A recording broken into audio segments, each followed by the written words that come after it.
Quite a few years ago, as a matter of fact, almost a couple of generations ago, I was given a very basic form of a psychological test, the purpose of which was to determine an individual's capabilities as appertains to basic coordination. Now, as I say, this test was very rudimentary. It was very, very simple. And it was implemented with the usage of various representations of very commonplace, ordinary, everyday household items, each item of which it was understood to have, in keeping with conventional thinking and general common knowledge, to have a counterpoint, a match. In other words, all of these items represented couplings, pairings. And each of these household items in turn was represented, in keeping with the test, with a bunch of toys, really, and a couple of miniaturizations. They had, for instance, a cup and a saucer. They had a baseball and a baseball glove. They had a pen and a little pad of paper. They had a coin and a little coin purse, little wallet, something along those lines. Any number of couplings and pairings. And it was the object of this test to select the items and put them with their counterpoint, to couple them together, arrange them thusly, and move on to the next item as quickly as one could. Now, also among these sundry items, there was a little toy hammer. And although I cannot recollect because it's been too many years, I would imagine that its counterpiece was a little toy plastic nail, or a screwdriver, or a little wrench, or a pair of pliers, or a little carpentry saw, anything to represent a counterpoint tool in the realm of hardware, a coupling. Now, they also had, among all these sundry items, a little depiction of an orange, of the tropical fruit. It was almost like a jigsaw puzzle piece, although instead of being made of paper and compressed cardboard, it was made out of a 3/4 inch piece of wood with a depiction of an orange painted on one side.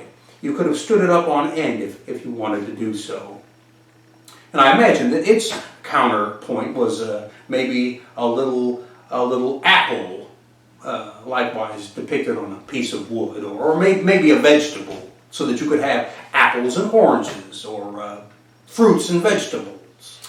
In any case, as I say, I was given this test, and I was busily setting about aligning all of these pairs with their counterpoints, and the administrators were busily overseeing the entire affair. They were proctoring every moment, and they more or less were anticipating the results, because, again, this was a very simple test, and the results were more or less a foregone conclusion. And indeed, all was going swimmingly. I suppose I was well coordinated, because I put the cup with the saucer, and I put the baseball with the glove, and the pen with the paper, and the coin with the change purse.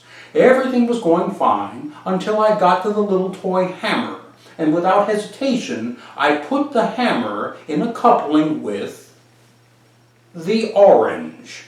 I placed them together as a pair and was moving on to the next item when time stood still and the sky fell. The administrators were aghast. They were speechless. They were dumbfounded. They stopped the test. Did you see what he just did? Yeah, I saw what he just did. Did you see? Yeah, I saw what he did. He put the hammer with the orange. He put the orange with the hammer. Why would he do that? Why would anybody do that? That doesn't make any sense. That's illogical. That's irrational. Why would anybody do this at all? This is unprecedented. Why did you do this? You are in error.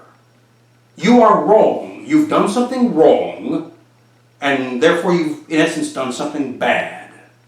Now, let me point out on a quick aside that when you're administering a psychological test, you generally administer the test and then analyze the data, evaluate the results afterward, after the test is finished.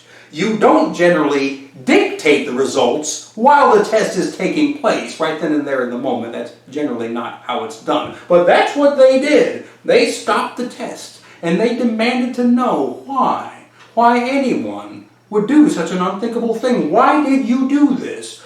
You have made a grave mistake, a huge mistake. But tell us why. Why did you put the hammer with the orange?" And I told them why.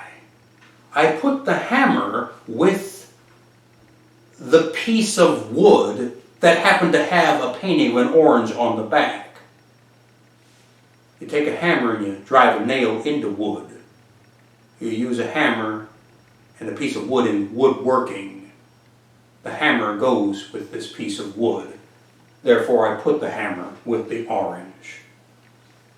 Now, you would think that such generally innovative, creative logic would make a favorable impression, might be encouraged, would at least be deemed remarkable. Oh, not so. Not remotely. You see, this was almost 50 years ago, and thinking outside the box, it was not encouraged. As a matter of fact, it was a cause of great alarm, of great concern. It was an abnormality. It was an aberration. It was simply not done, and it certainly was not encouraged. Now, today, half a century later, it is my sad conclusion that thinking outside the box is that much more discouraged, is apparently a cause for that much greater alarm, and is almost always inevitably an invitation to consequences, ramifications, and penalties. Just as back then, today, now, thinking outside the box is deemed parallel, is coupled, if you will, with trouble. It is therefore not encouraged, not at all. Which is why I am encouraging you here and now to think outside the box at every opportunity of which you can avail yourselves, every chance you get. In fact, you can start right now. You can start by trying to think outside of the very box which you now hold in your hands, the box by which this merry madcap little testimonial is being conveyed to you.